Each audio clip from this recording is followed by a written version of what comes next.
Good afternoon, my conscious co-creators. Good morning, good evening, wherever you're tuning in from. Welcome to the Conscious Consultant Hour, Awakening Humanity. I am very, very pleased that you are all here with me today. We've got another wonderful show in store for you with a truly magnificent guest. I can't wait to bring him on. But first, of course, we have my blog post from a couple of years ago. Just kind of taking these in order, and I have a feeling this one's rather apropos for who we're bringing on today. So let's get started. This blog post is entitled Healing Finds Us When We Least Expect It. Our healing path to wholeness is not linear. We can feel like we never get anywhere. The mind can keep bringing us back to the same issues. Relief seems impossible to achieve. We work so hard at trying to be better, to just feel like it is okay to just live in our own skin. Yet we can still ruminate on all the things we don't feel good about how we don't take care of ourselves, or how we never treat ourselves as well as we treat other people. We look for someone who will just take away our pain, someone who can show us how we can get out of the tangled knot that we feel inside our chest. After dealing with these feelings for so long, we just want to give up, to end our misery any way possible. While the mind can be a great ally, it can also keep us stuck. For no one else can ever take away our own pain. It is ours to work through and to process. Our pain is what builds our emotional muscles. Working through it is what gives us strength and builds our confidence. It is the resistance that we push against that brings us to a new place, a place of knowing that we can deal with difficult things, that we can survive even the most painful moments, and that our trauma does not always have to define us. The relief we seek is just the other side of our pain, out beyond our fear and our disappointment. Only our expectations make it so hard to achieve, for we expect it to go the way we think we want it to go, not the way it has to go for us to truly find the joy we seek. It can feel like we are working on ourselves for years without seeing a result. Yet every step on the healing journey is building upon the previous step.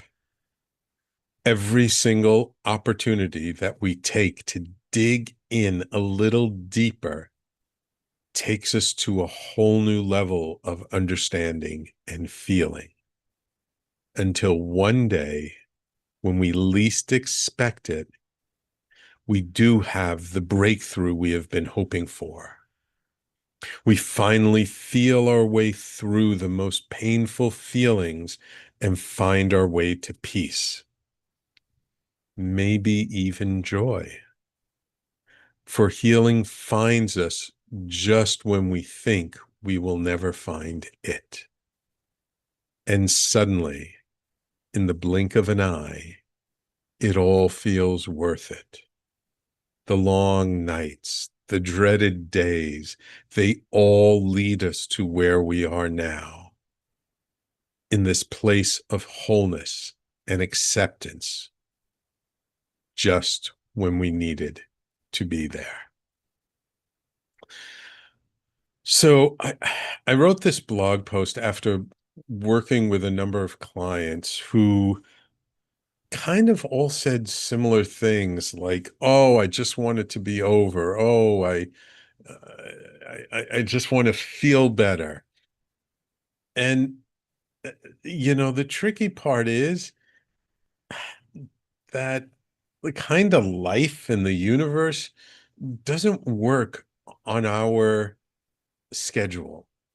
It doesn't really go when exactly we want things to happen. Not that it doesn't happen, not that, we don't find a way to feeling better. But in my experience, rarely does it happen when we expect. And usually it's when we drop those expectations that's when it comes through. That when we keep saying to ourselves, oh, this is the workshop that's going to do it, that's going to make me feel better. Oh, this is the ceremony. This is the healing that I need. When we place so much emphasis on the thing we're doing in the moment, that almost creates a little resistance to getting where we actually want to go. But what we often don't realize is every one of those healing sessions, every one of those ceremonies, every one of those meditations, every one of those workshops and boot camps and retreats, they're all watering the soil. They're all adding fertilizer to the seeds we've been planting for so long. And that one day, usually when we least expect it, those seeds will sprout. And that resistance that we've been feeling so long and not feeling good, it's the resistance like the stem has of pushing through the soil that builds the strength so that when it pops up out of the ground, it can stand tall. When we look to somebody else to take away our pain, if they actually do take away our pain, then we give our power away to them because they, quote unquote, fixed us.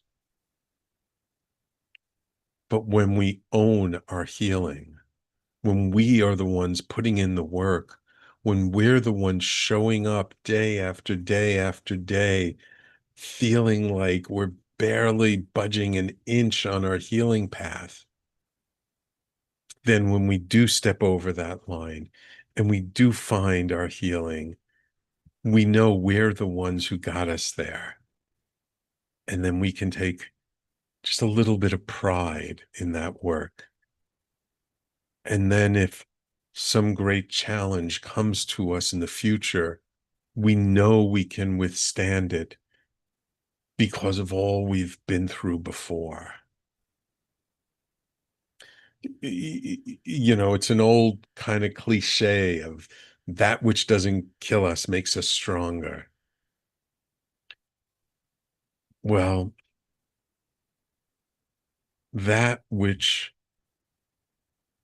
that resistance which we continually push against builds our muscles, builds our internal, emotional, personal muscles that help us to feel stronger, that help us to feel like, oh, if I can get my way through that, then I can get my way through anything. And the irony is, sometimes when we've made a huge breakthrough and we're feeling so much better about ourselves and we're feeling more confident, more settled, more centered, sometimes that's when the most challenging and the most difficult times of life comes through. And we can say that, oh, thank God I got through it, so I was able to deal with this. Or we can say, oh my God, I can't believe I've got another thing to deal with. But I like to think that that's the beauty of life's timing for us. that it almost as if the universe knows that we've got these challenges waiting for us. And so our healing needs to come just in time for us to be okay, so that then we can deal with this even more challenging episode in our lives. So that is my blog post. It is entitled Healing Finds Us When We Least Expect It. And of course, you can always find my blog on my personally branded website, theconsciousconsultant.com, and on the station's website at talkradio.nyc/blog. And now it is my extreme pleasure to welcome back to the show internationally acclaimed writer, poet, and mystical teacher Andrew Harvey, author of more than 40 books, including Son of Man, The Hope, Love is Everything, Turn Me to Gold, and Radical Regeneration with Carolyn Baker. Andrew is also the founder of the Institute for Sacred Activism, an organization devoted to inviting concerned people to meet our global crises as inspired, effective, and practical agents of institutional and systematic change. He returns to my show with his powerful new book, The Magdalene Revolution. In this new book, Andrew offers a radically fresh reading of Mary Magdalene, drawing on decades of scholarship in sacred texts, the Gnostic Gospels, and the mystical traditions. He examines how she has been portrayed in the New Testament, sometimes splendidly and sometimes dangerously distorted, and recovers the truths revealed about her in works such as the Gospel of Mary. Welcome to the Conscious Consultant, Andrew. Welcome back, I should say. Sam, how lovely to be with you, and how absolutely lovely to hear your wonderful and very profound meditation on healing. And Hmm. as you were speaking, I was reminded about something that I was told years ago by a great Hindu teacher that I loved. And she said, the most powerful of all spiritual techniques is saying the name of God in the heart. Hmm. And you may do it passionately for a long time and feel nothing is happening.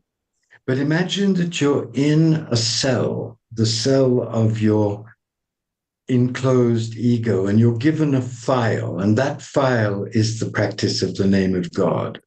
And Hmm. that very stark wall that is separating you, you don't know how thick it is, from the Hmm. open field of vision is out there. So you just keep filing away whatever happens. And one day, which you won't have any timing over, any control over, you'll be out in the open field of unity. And Hmm. that has always stuck with me as the most wonderful remark on spiritual practice. But the same is also true of healing. Hmm. And my book, The Magdalene Revolution, is dedicated to what I believe to be the most important healing on every level that we need. A Hmm. healing that can only come back to us through the return in the full force and majesty and beauty and power of the sacred feminine in union with the sacred masculine.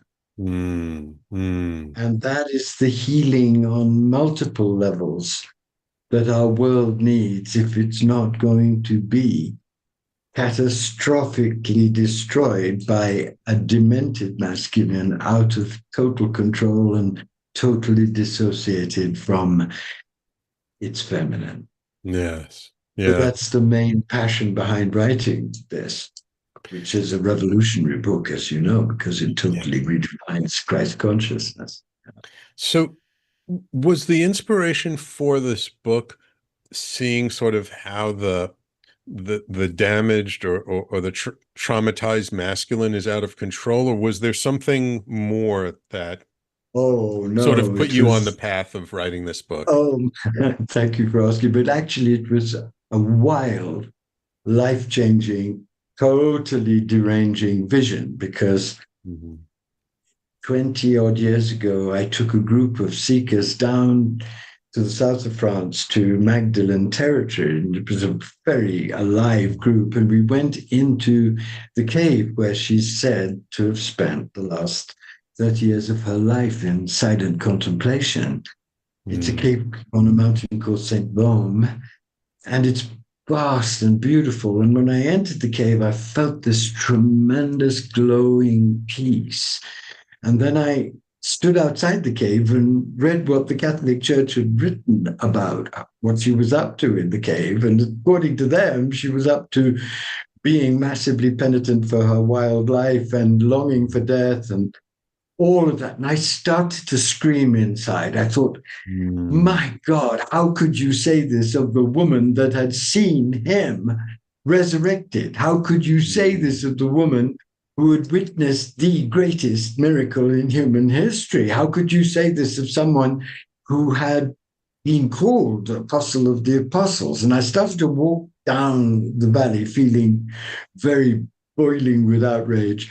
And I Mm. turned to look one last time at the cave, and there she was, as an immense tower of blazing golden light, Wow. unmistakably a woman, but also unmistakably the full presence of the divine motherhood of God, the Mm. divine. And I cannot begin to describe what that did to me, because it really deranged me for 20 years. I didn't know what to do with it. And I Uh, was doing so much else that I was beginning Sacred Activism. I was writing a series of books that were very important to me. And I didn't feel ready to confront the full mm. revolutionary power of what she had revealed herself to be, nothing less than a co incarnation, a co creator, a co Mm. consort of Jesus, and someone absolutely essential as the incarnation of the divine feminine to the sacred marriage of masculine and feminine at the highest, deepest, richest levels that it is authentic Christ consciousness. Mm. Because in order to be able to convey something like that so directly, so nakedly, so brilliantly, as she had conveyed it to me, I had to go on a huge inner journey that involved three things. It involved massive reading of sacred texts throughout the entire Christian tradition to find those beings who had had a similar intuition.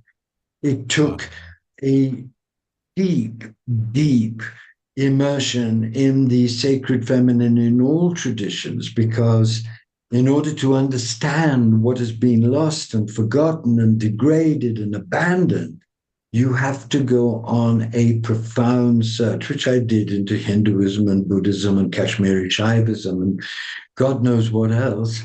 And it took a real journey into my own mm. sexual emotional experience, because how could I begin to understand what the sacred marriage makes possible for us if I didn't examine what had been lost in my own sometimes tragic Mm. and sometimes very painful experience through the kind of institutionalized body hatred and sex hatred that the religions divorced from the sacred feminine had created.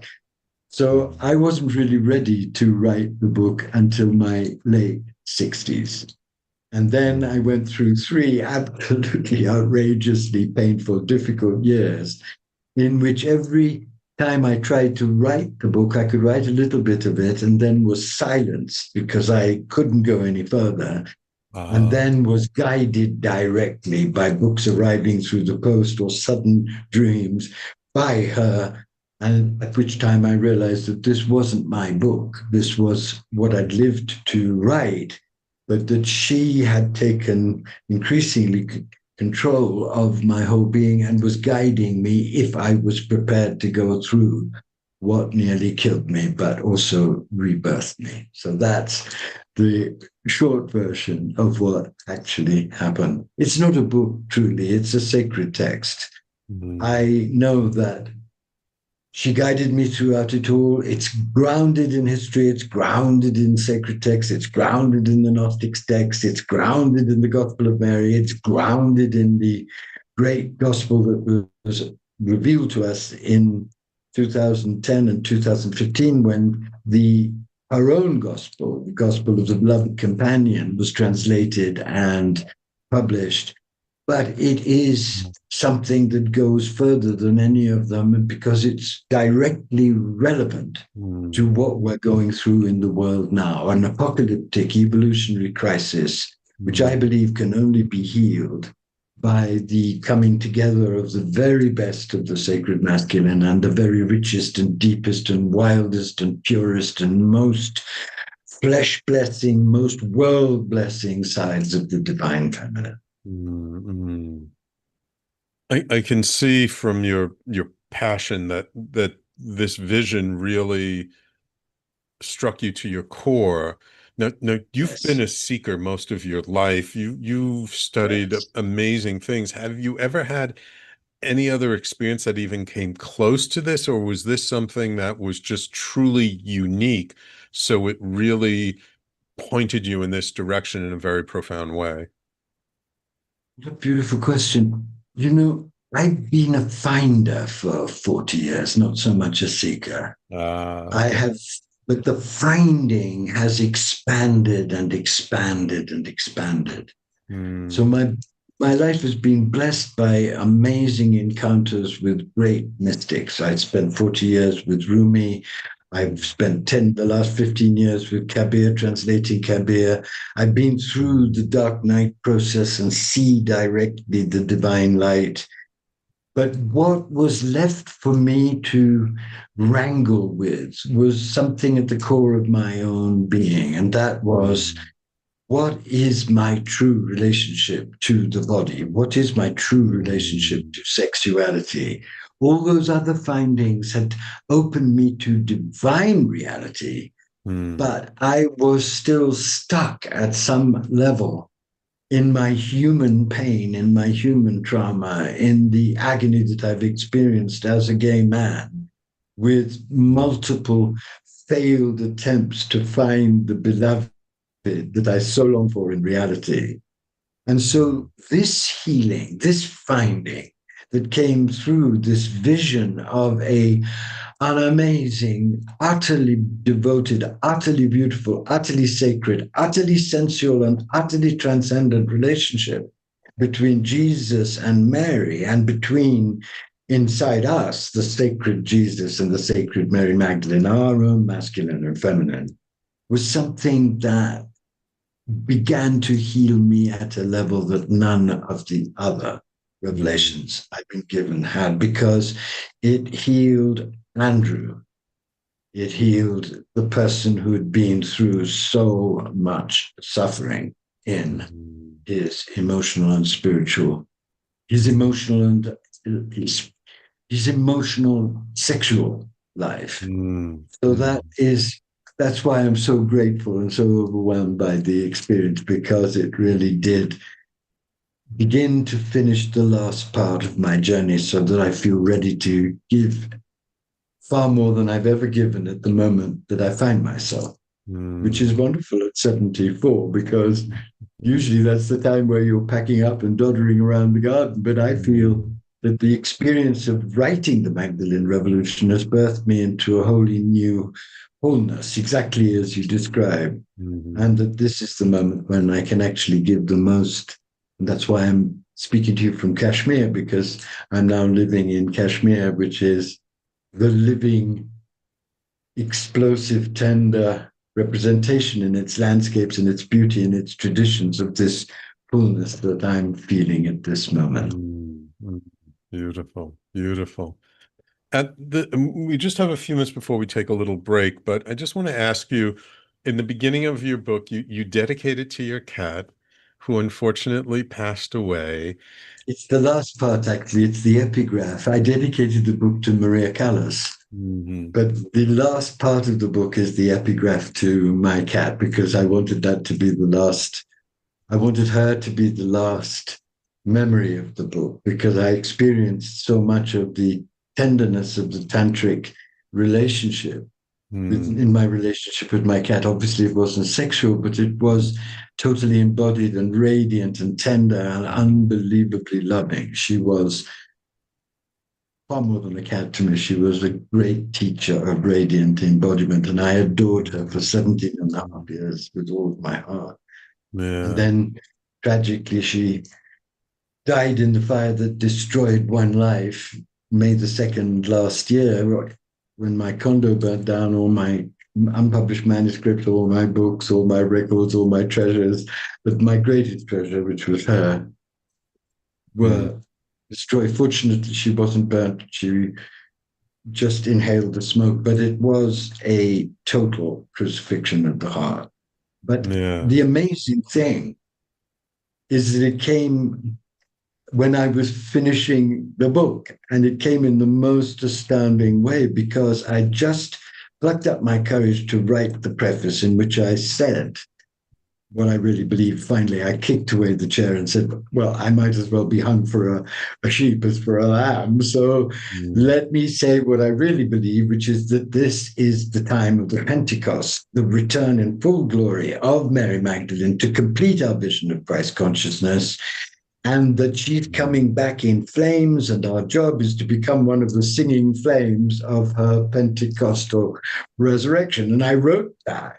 And then I went out to have breakfast, and I Mm. came back, and my entire world was Mm. burning in those flames. It Mm. was so shattering and so precise. And then I knelt down in the rain and I begged God not take my cat, not to destroy everything else, but not to destroy her. And of course, at that moment, a little man came out and said, your beloved cat is dead. And I walked up the stairs. I walked into the appalling madness of the condo that had just been, the flames had been doused. I looked at her body, and at that moment, something which I can't really describe, but which has been an overwhelming experience, continues to be, happened. One part of me just screamed and died from the Mm. intensity of the pain. But at the same moment, a great light came into me, and I felt totally ecstatic, blissful Mm. beyond anything that I'd ever felt. And that feeling, that experience has lasted. Wow. So it was, to me, a revelation of the truth of what I'd written. She'd given me the ultimate experience as a reward, the experience that she'd had through the crucifixion and the resurrection in terms of my own life. Wow. Wow. And It's in terms of what the world is going to go through, the world will go through that experience, but it yeah. won't be the end. It is about to go through some of the most severest, most terrible, most excruciating challenges. They will come later this year, but they will not be the end. They will be the beginning of the beginning, because they'll wake humanity up in a way that it has never been woken up to the danger that we now are in through our imbalance of really not only destroying ourselves, but a great deal of nature. Yes. I think Yeah. this is one of Trump's great gifts to us in the most terrifying way. But the war that we're now insanely pursuing in the Middle East is not going to end well. It's going to explode in ways that will look terrifying and be terrifying, but not at the end. A Mm. new birth is coming, but it's coming through a great death. And I've lived it, so Yeah. I'm here to help. Beautiful. Beautiful. I mean, I just can't imagine like coming home and like losing everything that of your whole life, especially for someone like yourself who's so prolific of writing and creating and having been a finder for so many years. I'm sure you had such amazing things that held very dear, especially I did, but they weren't as amazing as the light that descended and proved that yeah. everything that I'd been thinking about working for was real. Because I'd been working for years on Mm, the core theme of the Magdalene Revolution, which is that it's possible as a human being to be transfigured. It's possible to be mm, transfigured in mind, in heart, in soul, but also in body, in the very mm, depths of the cellular structure, the bones and the muscles of the body. mm, This has been known in Christianity, in deep esoteric Christianity. It's called theosis in the Orthodox mm, tradition. But what I'd uncovered in the Magdalene Revolution, through my own inmost experience and through her grace, is that there's another transfiguration stream, and that is through the deep tantric passion of mm, two people dedicated to God. And that was what was missing in Christian mysticism. The other mm, stream is an ascetic stream. It's very crucial, it's very important, but this stream is available to all human beings. And it's the mm, destruction of that stream prevented the full birth of what Jesus and Mary came to birth. mm, So knowing that was real absolutely validated everything that I'd lived. And what did it matter if 4 unpublished books got burned? What did it matter if I lost a mm, whole lifetime's treasures? What did it matter even if I lost my beloved? Because I couldn't lose her. She'll always be with me. And what was given to me in exchange for this was something that I had imagined intellectually. I'd experienced a little in the heart, but I hadn't begun to imagine living consciously in the cells of the body. mm, So you come to a place, I'm sure you've been to it yourself, Sam, when you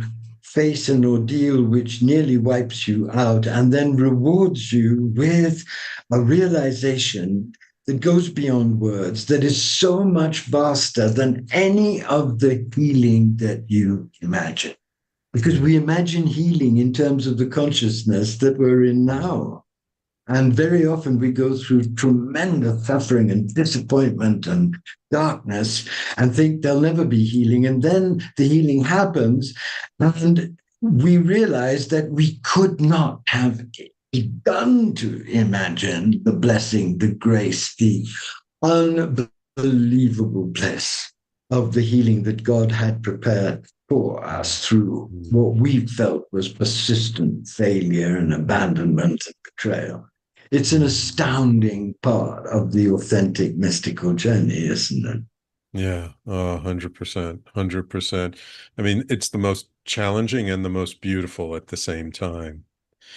Let, Yes. let, we need to take a quick break. When we come back, I want Yes. to talk about the Gospel of Mary, which I'm sure most people haven't heard of before, and really what the Magdalene Revolution, what your hope is for it, what you want people to be inspired from out of it. Oh, Okay? wonderful.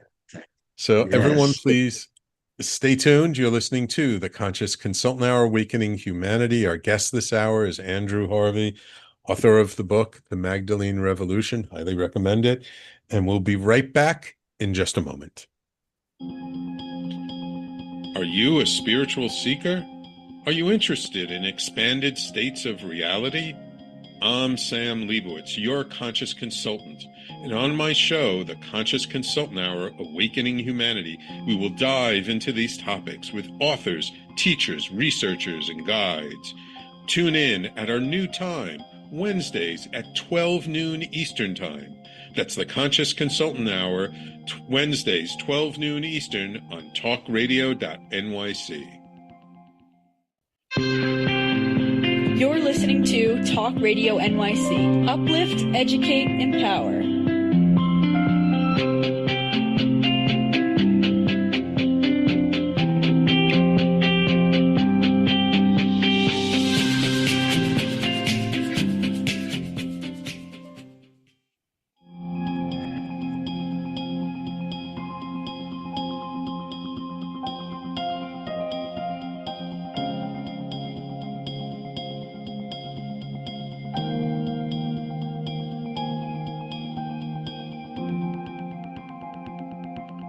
So before we start again, I see that we do have a comment from loyal listener Bahar on Facebook who says, in a world that often feels chaotic and overwhelming, this hour brings a sense of calm, clarity, and perspective. Thank you for creating a space that encourages conscious Oh, thinking and meaningful reflection. Thank you so much, Bahar, for your how very beautiful, kind how words. beautiful. So, as you mentioned, you did a lot of study into Mary Magdalene, who she was, and writings you could find about her. And you mentioned the Gospel of Mary. I have a sneaking suspicion most people haven't heard of the Gospel of Mary. So, what is the Gospel of Mary? Well, the Gospel of Mary is a Gnostic gospel, and it has the most extraordinary account of Mary giving a teaching that she'd received directly from the cosmic Christ. And it describes her giving this teaching, which is very vast and very extraordinary and shows what a profound mystical adept she is to a group of very weird and weirded out and jealous disciples. So it sets up perfectly the whole theme of the book, which was that the boys' club couldn't stand who she really was, couldn't stand the intensity and intimacy and completeness of her relationship with Jesus, and couldn't stand that she got to a level of mystical truth and mystical absorption and mystical embodiment that transcended theirs. But that's not the fundamental focus of the book, because that comes from another amazing gospel, which is Mhm. called the Gospel of the Beloved Companion. And this gospel was translated by a wonderful woman called Jeanne de Caillan, and it was preserved for 1,000 years in secret, 2,000 years in secret, through a succession of different people in France. And she decided to publish it at last in 2010.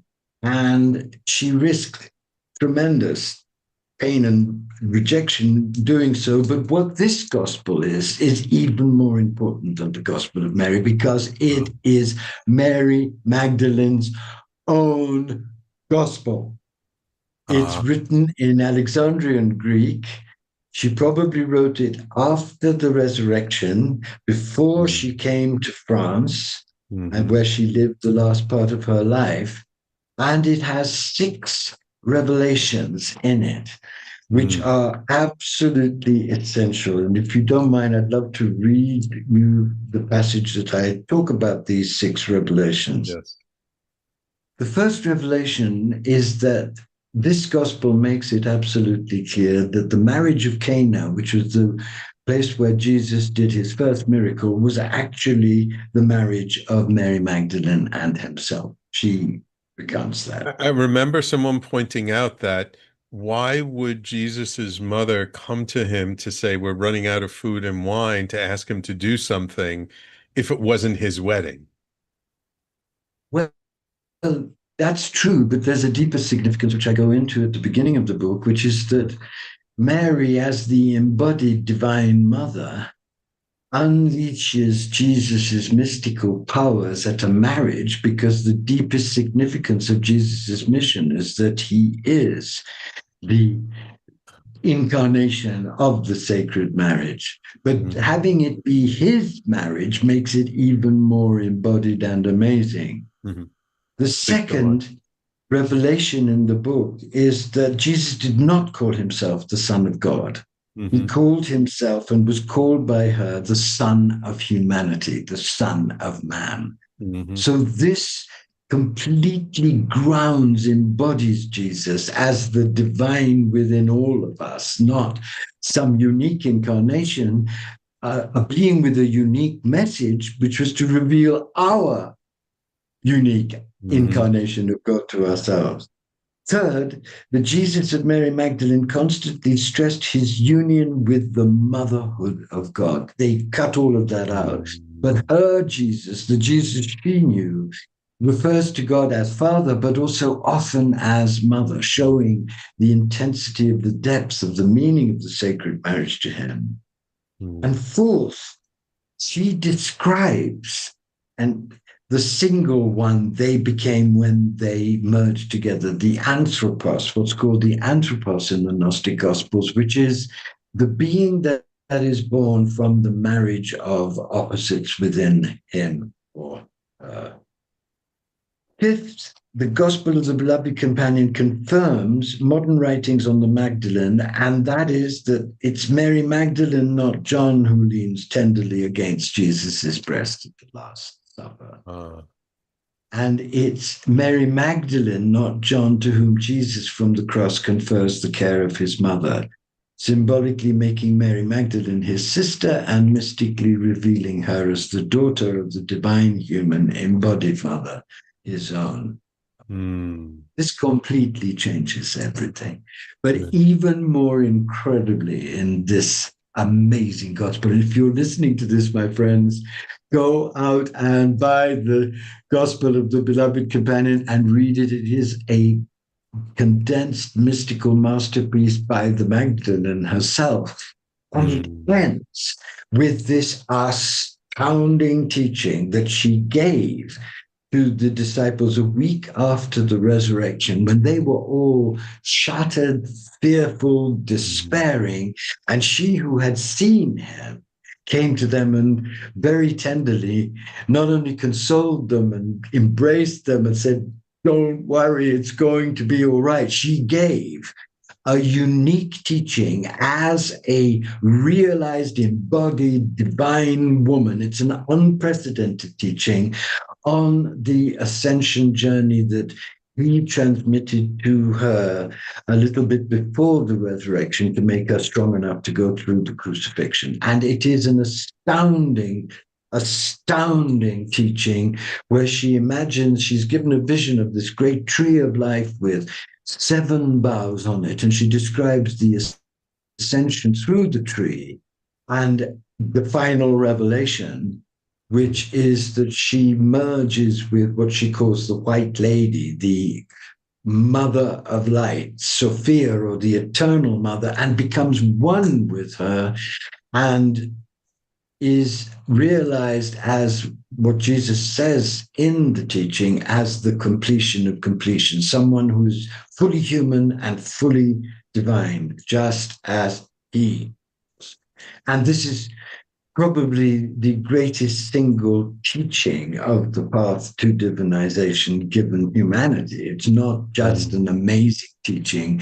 It's one of the, to my mind, it's the most extraordinary teaching, and it's especially amazing because it comes from a woman. Most of the great teachings on divinization have come from illumined men, but this teaching has a particular texture, richness, depth, because it comes from the profound depths of the feminine. And that is indispensable, I think, for our future evolution. So it ends my own. What happened after the death of my cat was that I had to finish the book in 2 weeks because of my publishers. And I didn't sleep at all. And I took this teaching, and after what I had been through, I experienced it at a completely radically new level and was able, with her help, to give the clearest possible explanation from my own experience and from her guidance of what these different stages were. And it was huge, and it led to the revelation of what she was doing in the cave, because what happened was so extraordinary. Not only did the resurrection of Jesus, because she witnessed it, activate at a wholly new level her own divinization process, she was able to give the most astounding teaching from it a week after.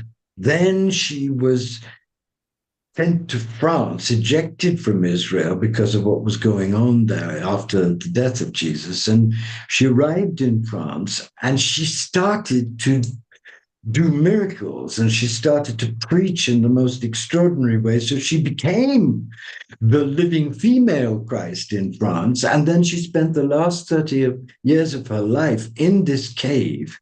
And what I was able to intuit from what I experienced after my cat died and what I experienced writing this meticulous commentary with no sleep, having just lost everything, was that in that cave, what she was doing was marrying the resurrection light, this new light that was birthing a new creation, to her mind, her heart, her soul, and her body, so that she became the mother of the new creation, of the new divine human.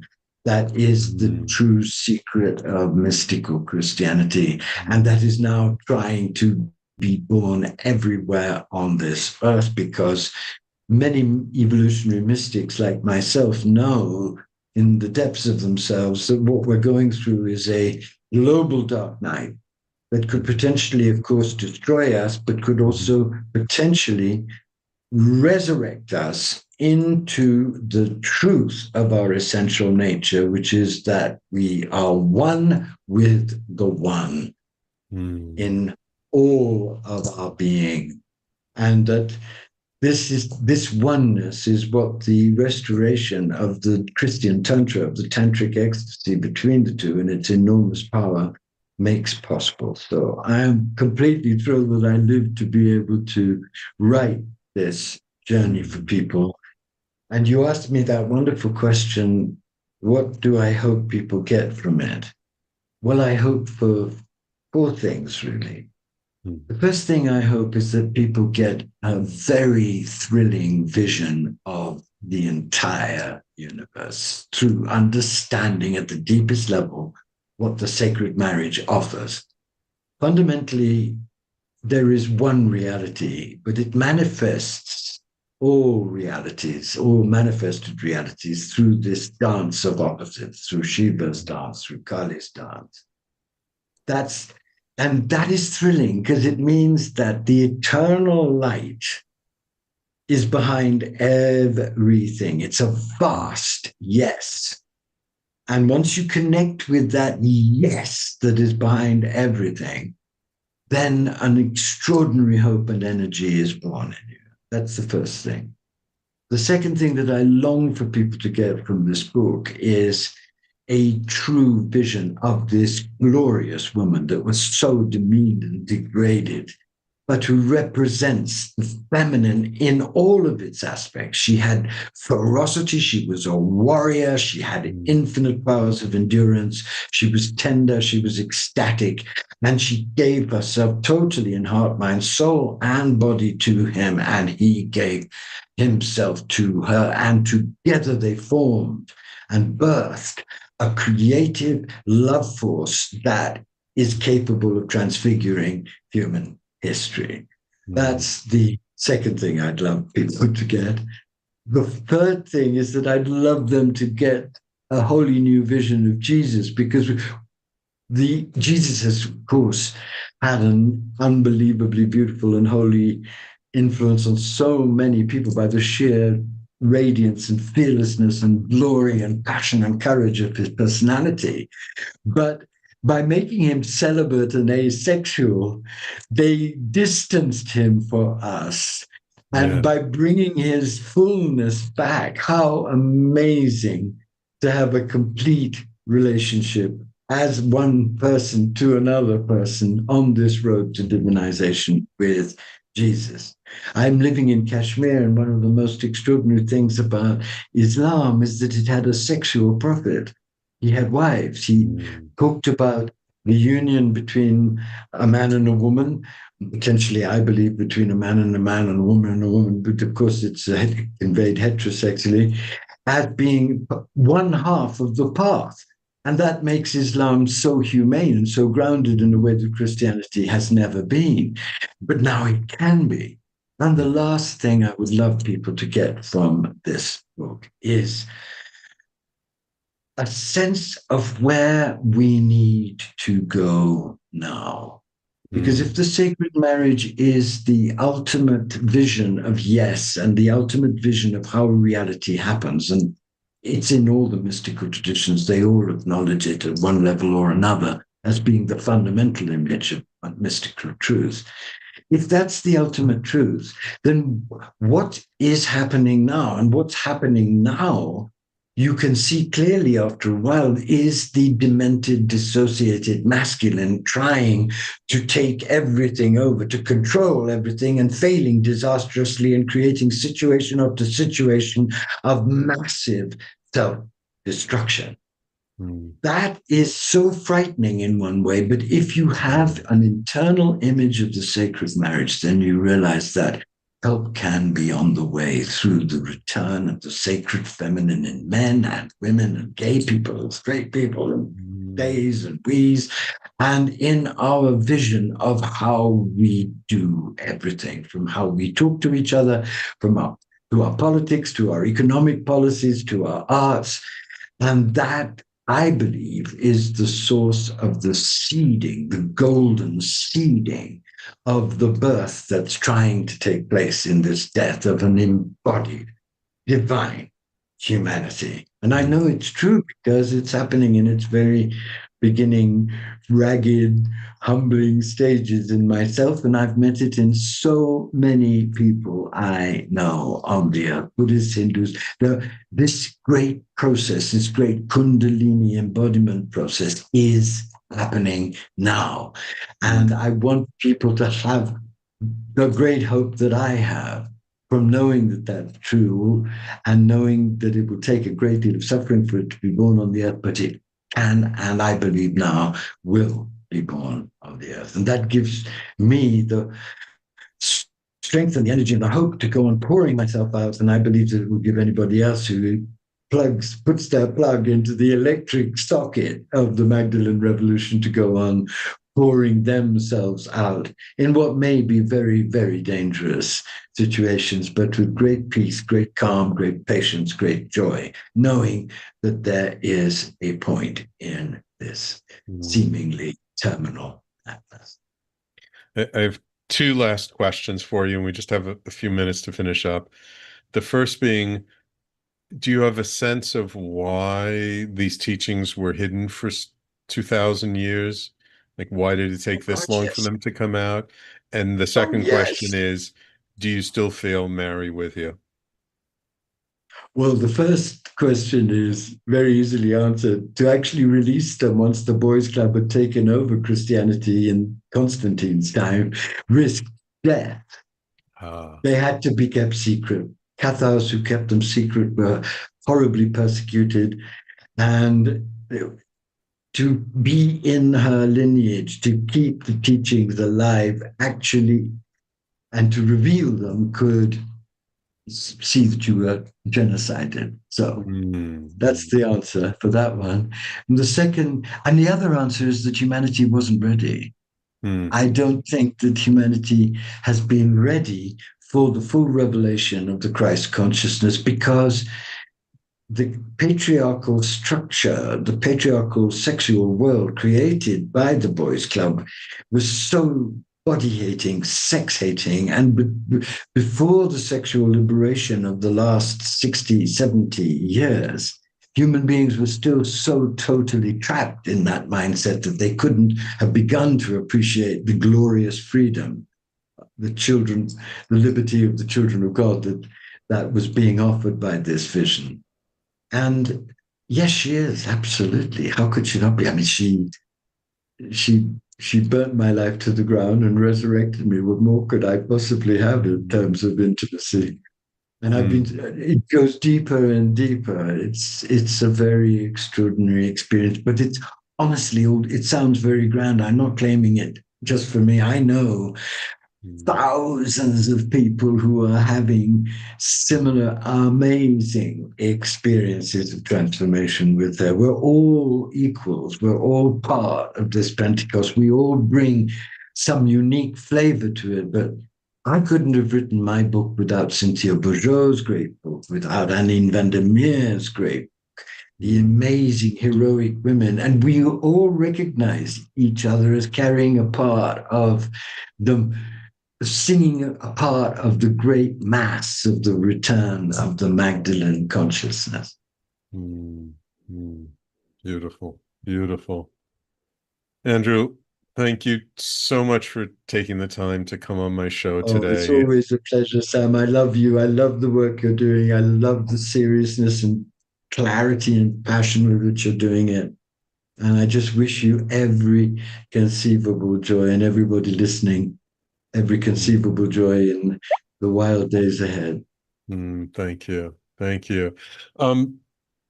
So if people want to learn more about you, learn more about your teachings about sacred activism, Yes, where should they go? andrewharvey.net. I'm on YouTube, but the truth is that you learn more about what I'm really about by reading the Magdalene Revolution slowly and taking it into your heart. It's a letter written from my soul to your soul. Okay. And I feel that if you do that, then everything that I have ever wanted to communicate to you would be communicated to you. Beautiful, beautiful. Thank you, Andrew. Again, andrewharvey.net. The book, The Magdalene Revolution, highly, highly recommend it. Andrew, thank you so much. I'm wishing you all the joy and profound life that you desire in Kashmir. Back to you, my friend. Love you. Thank you Right. so much. Bless you. Thank you. Thank you. And of course, thank you, my loyal listeners like Bahar who tune in every week. Thank you so much for supporting the show and tuning in. Without you, there is no show. And of course, if you did miss any part of today's show, you can always catch the replay on talkradio.nyc, all over social media on YouTube, Facebook, LinkedIn, Twitter, and on your favorite podcasting platform, Apple, Spotify, Pandora, iHeartRadio, wherever you listen to podcasts, you can find the Conscious Consultant Hour. Thank you all for tuning in. Take care. We will talk to you all next week.